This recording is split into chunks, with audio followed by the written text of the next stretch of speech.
This episode of Watch It Played is brought to you by Game On. Looking for great board games? What about role-playing games? And collectible card games. Or miniatures! Find all this and more, plus great prices and friendly service at Game On in Summerside, Prince Edward Island. If you've come to game on Prince Edward Island, then you've got to come to Game On.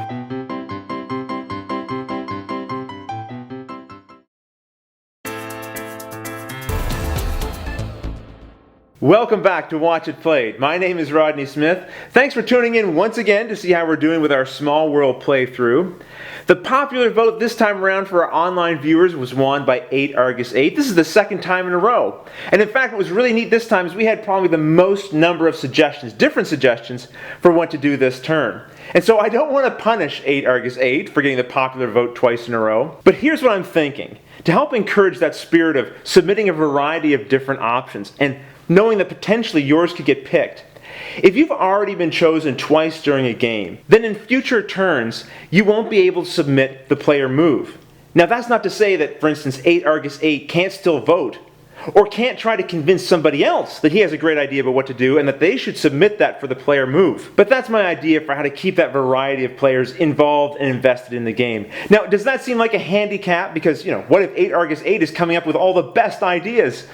Well, it may be a bit of a handicap, but don't forget, compared to your opponents, you guys are getting 4 to 5 days to come up with an idea about what to do next for your move, and your opponents are basically doing their moves within 15 to 20 minutes. So hopefully actually this handicap helps balance things out. If you absolutely hate this idea, please let me know. If you like it, I wouldn't mind hearing that either. But now let's get back to the game. To begin, 8 Argus 8 wants us to abandon this location entirely, and then collect the extra tokens from all the other locations, leaving at least one skeleton behind. Once we've done that, we will have a total of 12 skeletons with which to attack. And so to begin our destruction, we're going to take over this location here with 3 tokens. And then here we're going to kick off a lost tribe and take over this location with 3 tokens. Kick some giants out of the swamps over here with 3 tokens. And with our last 3 skeleton tokens, wipe the remaining lost tribe off the map. And now we need to redeploy, so we're going to move 2 of these skeletons from here over to here. So we're putting out a little bit of a defense here against Andrea's troops. And to further mount our defenses in that location, we're going to remove 2 skeletons from this location and also put them here in this swamp.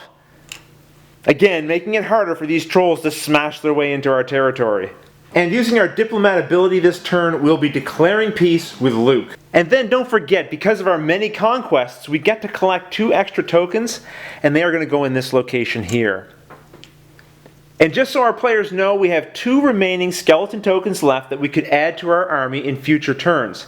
Once you've used up all the tokens available in the game, you can't add additional tokens. So just a heads up about that, but let's look at how many victory coins we collected. So starting with our in decline humans, we have 1, 2, and then 3, 4, 5, 6, 7, 8, 9, 10. That's 10 victory coins for us this turn. Excellent job. And now we can move the round marker down to round 7, and Luke gets to begin the next turn. Hello! Good to see you guys again. It's nice to be on this side of the camera. I used to think I had ADD because I thought attention deficit disorder meant I wasn't getting enough attention. I don't think that's what it actually means. But yes, about Luke. Unfortunately, he should be taking his turn right now, but he's not going to be available today to do that. But thankfully, Luke left someone to fill in for his turn. Can you guess who it is? Come to the dark side. Now listen here, Vader. I don't want you using the Force to influence those dice rolls. Okay. Maybe that's what Luke's secret really is. Anyway, it's Halloween here, and we're celebrating Halloween, so Luke/Darth Vader is here to have his move. Let's get started. So for Luke's turn, I'm Darth Vader. Right, so for Darth Vader's turn, he has to pick a race. So Darth Vader, which race would you like to take for your turn? The Flying Ratman. The Flying Ratman.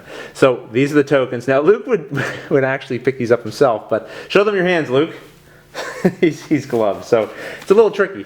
He gets to collect these tokens, the victory coins that were left behind by other players when they skipped over the Flying Ratman to grab other races, And now Luke gets these, and we have to move all of these races up and reveal a new race and ability badge. And we have the Hill Halflings. So between the Halflings, the Dwarves, the Elves, and the Wizards, we can almost reenact a scene out of The Hobbit here. But we're going to focus on the Halflings for now. The Hill ability means that for every region you conquer that's one of these hill regions, you get to collect an extra victory coin. Those hill regions look like this, these green, grassy looking ones.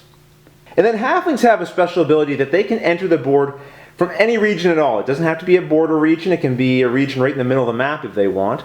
And the first two regions that they occupy, they place one of these two Hobbity Holes tokens on those locations. And then those locations can never be conquered by other players. Those Hobbit Hill looking tokens are then removed once the Halflings go into decline, or if they abandon that region. So, Lord Vader, where would you like to begin your conquests? There. Alright, 2 tokens there. There. 2 more. There. There. You're much friendlier sounding Lord Vader, I must say. There. Yes. There.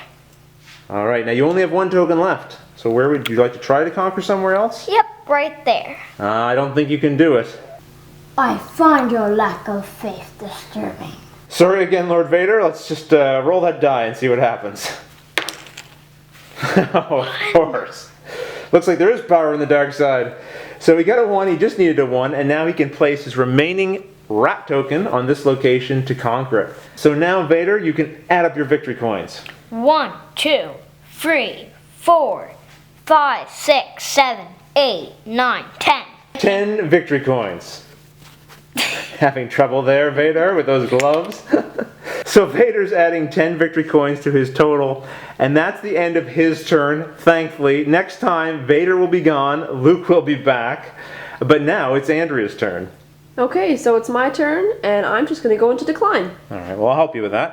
I'm going to remove the extras and flip over the remaining tokens. Oh my gosh, I got 4. Flying trolls. Sorry, troll layers flying everywhere. The troll layers still stay in place. The dragon disappears, but that is definitely going to help Andrea hang on to these defenses a little bit longer.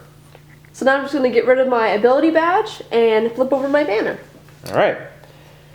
And that's pretty simple. Now we just need to add up your victory coins. 1, 2, 3, 4, 5, 6, 7.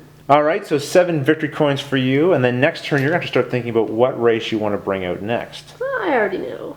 And speaking of next time, it's time to start thinking about what we want to do next with these amazing, formidable skeletons. I mean, this army just keeps growing and growing and conquering more regions. So I'd be quite surprised if anyone wanted to go into decline. However, we still have to decide who are we going to go into diplomacy with, and do we want to scoop up some of our skeletons and attack somewhere else on the map? Well, I'm going to leave that to you guys to decide. Submit your suggestions to the Watch It Played blog, and then vote for the one that you think is best. And don't forget to criticize or compliment my suggestion that we only allow a player to have their options chosen twice during a single game. Until next time, have fun gaming.